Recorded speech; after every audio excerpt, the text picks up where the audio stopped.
The ancient Roman state was no stranger to civil wars. At the first glance, it would almost seem that the Romans had as much a tendency to fight each other as they did people beyond their borders. The exact number of Roman civil wars is unclear to this day, especially since not all are known, and it depends which and how many other internal conflicts like revolts and uprisings you wish to group with them. What they all share is that they all had some impact on Rome. Some weakened it, some strengthened it, and some outright transformed it. This video will discuss an event that would influence the European continent for the years to come. The Battle of Frigidus, and how Christianity hammered the final nail in the coffin of paganism in the Roman Empire. The spark of the civil war was already made 2 years prior, in 392, when the young emperor Valentinian II was found hanged in his residence in southern Gaul. The circumstances of his death were and remain unclear to this day, stretching between suicide to murder by one or more members of his court. Valentinian was not a powerful emperor, living in the shadow of his co-ruler in the east, Theodosius, his own general Arbogast, and the bishop Ambrose, who was the most influential political figure in Italy at the time. Arbogast declared for a new ruler Eugenius, which was the first time a civil servant would be elevated to such a position. But in truth, it was Arbogast who controlled the army and who still held most of the power. Contrary to popular belief, Eugenius was also Christian, as were most Roman citizens at the time. They also had a leading role in the civil service and military. However, Eugenius wanted to gain support of the pagan population as well.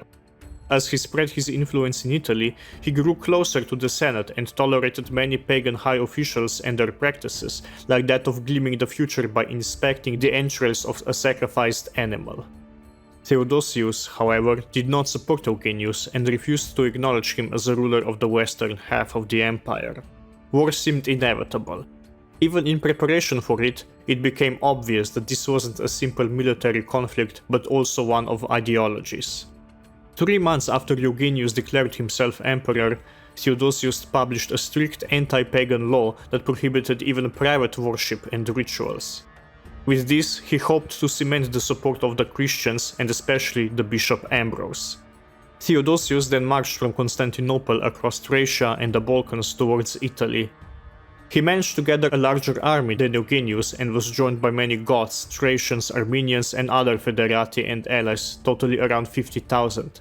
He split his army in 5 parts. In contrast, the army of Eugenius was more complete and had a simpler structure, with the main body of Romans joined by Frank and Aleman federati, totaling between 30,000 and 40,000 men. In a way, this was also a battle between the old and new structures of the Roman army. Another important factor was a poor farm yield and the consequential food shortage in northern Italy, which put Eugenius on the back foot even before the battle began. Eugenius, however, made the first move and closed the important passages into Italy between the Alps and Adriatic. The system of barriers and fortifications, Claustra Alpium Iuliarium, as well as the difficult terrain, gave tactical advantage to Eugenius and his army. However, the Gothic forward troops of Theodosius managed to occupy the fortress of Ad Pirum, and the final battle would take place at the Frigidus, the frigid river, what are today River Vipava and its tributary, Hubelj. Despite the sinister name, the river itself didn't affect the battle much, and mainly serves as a geographical mark of the battle, though some sources depict the river being full of bodies, clogging the water flow that was colored red from blood, similar as in Iliad and the Trojan War that was written more than a millennium before. Despite the large number of ancient sources, the exact proceedings of the battle remain unclear. Supposedly, the battle lasted for 2 days, or at least took place in 2 parts. It began with an attempt of the Gothic federati in Theodosius' army to break through the Alpine barriers and into the valley. Afterwards, some soldiers of Eugenius defected to Theodosius. The next day, the main part of Theodosius' army descended into the valley through difficult and narrow passes, but was unable to form proper battle lines. But instead of a total rout, a powerful wind appeared that incapacitated and demoralized Eugenius' army while empowering the charge of Theodosius. His army broke through the enemy lines and reached Eugenius' camp. His army was completely defeated. Its soldiers even captured Eugenius and executed him without waiting the judgment of Theodosius. He absolved them and incorporated them into his own army. The miracle wind, Bora, is characteristic of this region. Its gusts can even grow powerful enough to tear off trees and rooftops. Supposedly, the wind tore away shields and spears from the army of Eugenius and deflected their arrows away or even back at them. It's easy to see why the soldiers seeing this would be inclined to switch sides. Some interpretations, especially of the clergy, even depicted Theodosius prostrating himself before God and asking his help. In this way, he transformed the battlefield into a church, fighting with prayers and tears instead with arrows and spears, making him and his faith the reasons for victory instead of the fighters. What perhaps played an even bigger part in the outcome was the first defection of Eugenius's army to Theodosius. The exact circumstances of this are even less clear. Supposedly, they even managed to capture Theodosius himself, who himself then convinced them to switch sides instead. With this, the plan to surround the larger force of Theodosius in the mountain passes failed. It is also this event that could explain the improved morale of Theodosius' side and the decline in the opposing army. And while the wind is given great importance, especially among the Christian authors, these same people undervalue the strength of barbaric soldiers, especially Goths, who participated in large number. Many past authors also depicted this victory as the final victory of Christianity over Roman paganism.